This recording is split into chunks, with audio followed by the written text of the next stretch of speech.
Сәлем гүлсер қауым, каналыма қош келдіңіздер. Бүгін менің гүлдерімнің коллекциясы тағы да бір гүлменен көбейіп жатыр. Бұл менің көптен күткен посылкам. Таиландтан келіп жатырған гүл.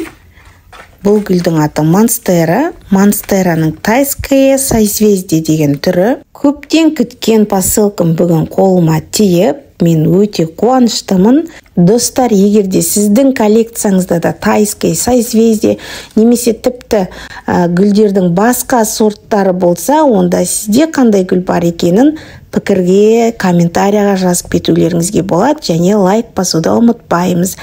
Енді қараймыз достар, маған бір емес бірден 3 гүл заказ бердім. Бұл үшеуі де маған орташа жағдайда келді. Енді өте жақсы деп айта алмаймын, өйткені жапырақтары кішкене қарайыңқырап ауырып тұр, шеттері, тамырларына да кішкене зақымдар келген. Енді бұл гүлдерімізді біздер дайындалып қойған құмға отырғызамыз.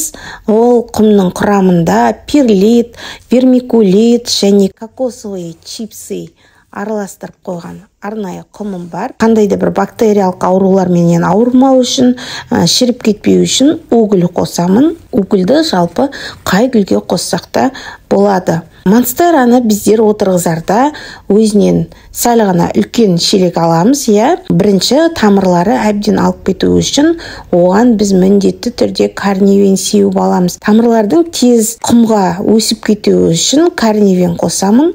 Карнивинді астына шашып тастап, дайын болған топырағыма отырғызамын. Және де бұл гүлдерді отырғызып болғаннан кейін әбден дайын болған гүлімізге біздер енді циркон дайындап аламыз. Цирконның 8 тамшысын 1 литр суға езіп аламыз. Және де гүліміздің жапырақтарына да, топырағына да цирконды құйып шығамыз. Циркон не үшін керек? Бұл маған ұзақ уақыт бойы жолда жүріп келген гүл, стрессте тұрған гүл, әрі жаңа топыраққа енді егіліп жатырған гүл.